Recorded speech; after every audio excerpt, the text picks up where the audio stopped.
What's good, team? Right now I'm about to bring you guys another top 10 video today. And today's top 10 video is going to be talking about skill in Yu-Gi-Oh! And give you guys 10 reasons why I personally think people think Yu-Gi-Oh! Take no skill. So, without further ado, let's begin.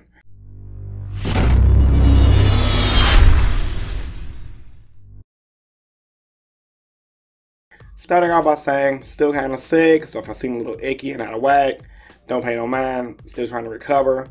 But I had to get this topic out here today because it's a pretty popular topic in the community. So, why do people think Yu-Gi-Oh! Take no skill? Well, a lot of people like Asian eyes and they're going back and forth. Yu-Gi-Oh! Takes skill, Yu-Gi-Oh! Doesn't take skill. Me personally, I believe Yu-Gi-Oh! Takes skill, but at the same time, I'm grounded to the fact that, and real to the fact that it takes skill, a little bit of luck, tons of playtesting.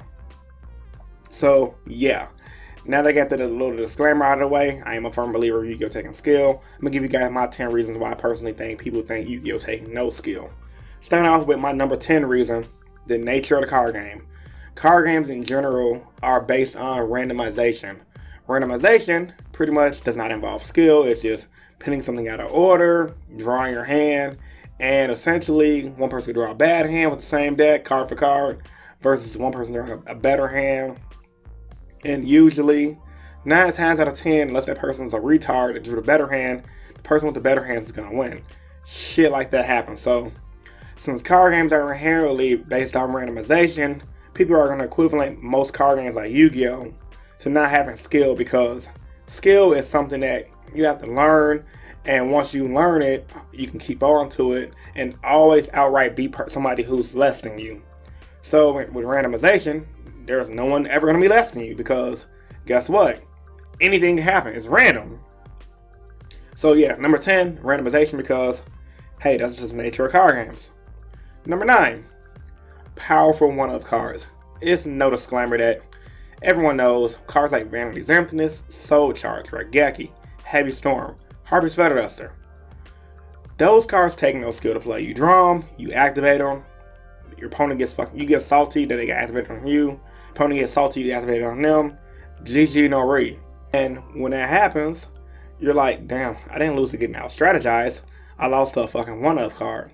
Now, granted, obviously, it's that person's choice to run that one-up card.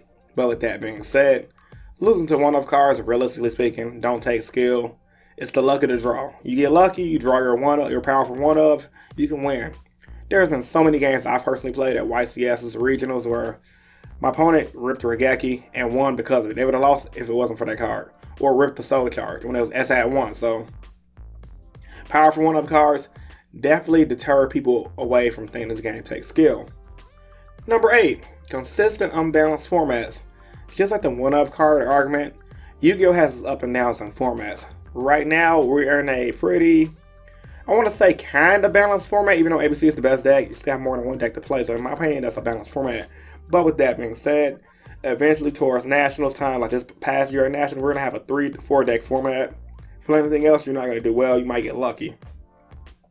But with the consistent, unbalanced formats, people just say, you can pick up any meta deck and generally do good, which people do. They go to regionals, they build their net deck, monitor deck. They might not even top it, they get their invite, which some people invite is something great, which is really not.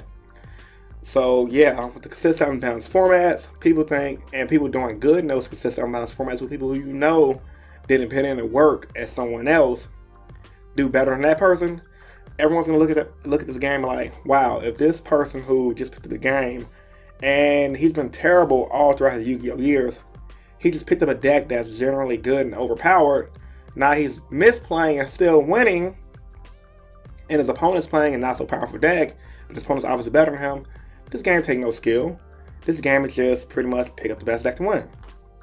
But not saying that that person is wrong for picking up a meta deck, but people are going to look at it from a standpoint of, damn, if this person beat this person because he picked up a meta deck and not with his skill, this game takes no skill. Number 7, it is not any surprise that Yu-Gi-Oh! Is pay to win. I mean, can we deny it?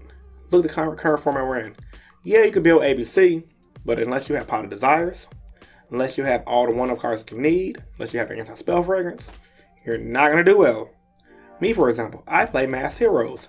I took Masked Heroes to YCS Minneapolis. I spent at least a couple $100 building my Masked Hero deck.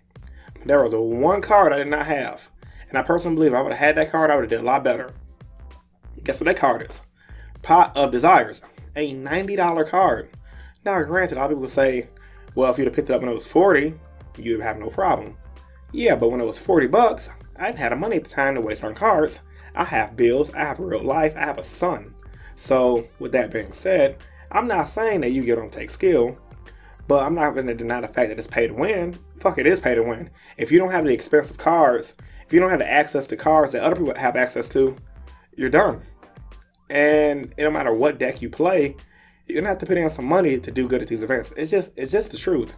Yeah, every once in a while somebody can creep in with a deck that's not expensive, like Barrier Stun, or like in 2014 when I topped with Chain Gadgets, but that shit don't happen a lot. That's just hard as hell to do.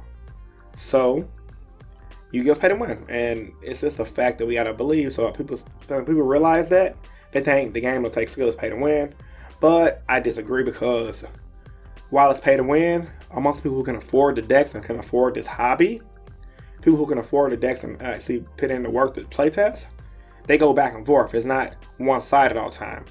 It's actually pretty skillful, and usually the better player comes out victorious. Number 6, it's hard to be innovative in Yu-Gi-Oh!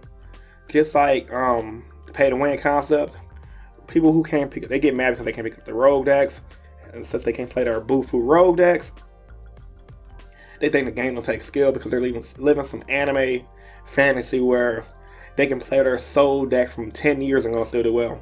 Card games don't work that way.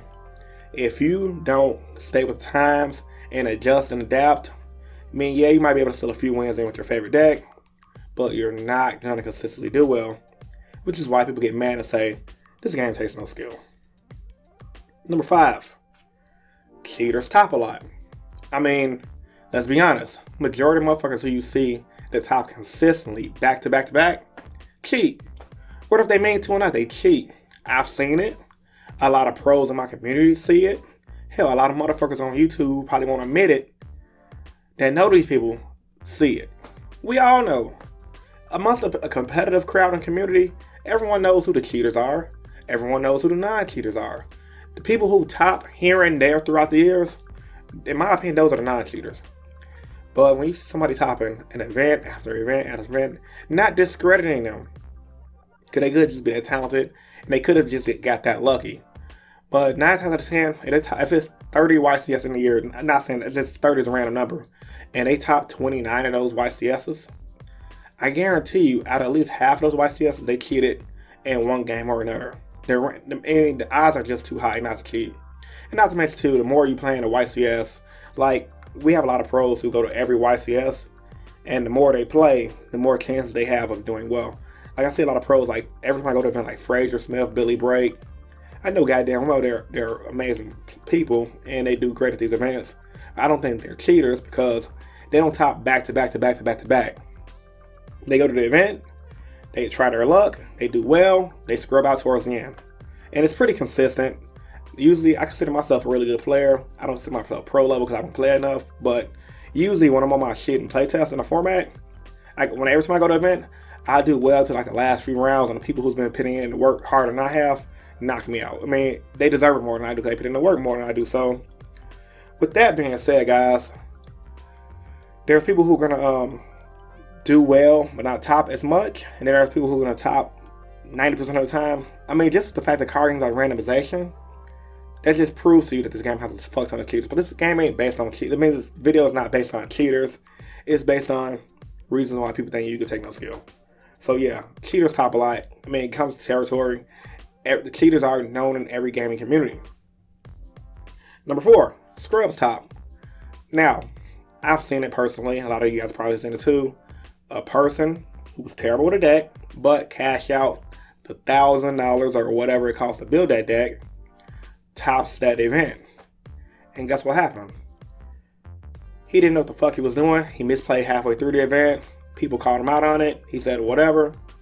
And you never hear from him again. Why? Because it's a scrub. He just got lucky. It was his day for that said event. And not to mention, too, There are a lot of people who cheat their way to victory, or scrubs. I've seen it. One guy in particular played Infernities in 2014, and he was setting monsters all day at YCS Chicago. He just never got caught. So yeah, scrubs top a lot. That shit's gonna happen. Number 3, no cash support. It's kind of messed up. In 2016, Yu-Gi-Oh has no cash support. But with that being said, since there's lack of cash support, people aren't going to take the game as serious. And people aren't going to take the game as serious. They're just going to say it takes no skill to play. That's just how people are going to think. People are ignorant like that. Number 2, because other people say Yu-Gi-Oh takes no skill, people think Yu-Gi-Oh takes no skill. Because content creators like Asian Eyes, because of other people who said it, they think Yu-Gi-Oh take no skill because their favorite person think Yu-Gi-Oh take no skill. I mean, it's a sheep mentality. You can't cater to sheep. You gotta let the sheep be the sheep and let the wolves be the wolves. So fuck the sheep. From a person who topped the YCS, I can tell you, I got lucky for topping the YCS with a rogue deck, but I did outplay a lot of people in that event. If you look online at my feature match, matter of fact, I'll link my feature match in the description below. The fact that I took gadgets to the pinnacle of perfection in 2014 and topped with it, and started a chain gadget trend in the Yu-Gi-Oh community, it meant something to me because I put in the work, and everyone who knew me that prepared for that event, I playtest at least 20 to 30 hours a week for that event, and I did well. So yeah, people think Yu-Gi-Oh takes no skill because other people said so. Yu-Gi-Oh takes skill. And last but not least, the reason why people think Yu-Gi-Oh takes no skill is because they haven't won or topped anything. These are the people who don't top locals, they don't top regionals, so they might get their invite, but that's not topping. They've never topped or won a YCS. So, obviously, if people say they can't do it, they say the game takes no skill, you either gotta get lucky, or you gotta cheat, or you gotta bribe people, or you gotta offer people sexual favors.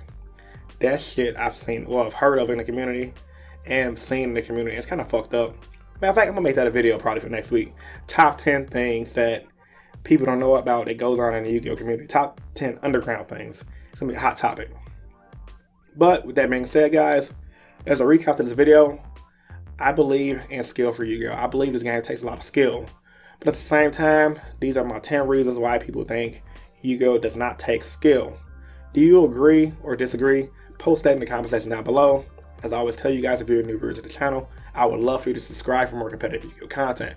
I upload 3 times a week. On Mondays to do my general discussions, on Wednesdays to do my top 10s, and on Fridays to do my explain series where I explain decks and archetypes in detail.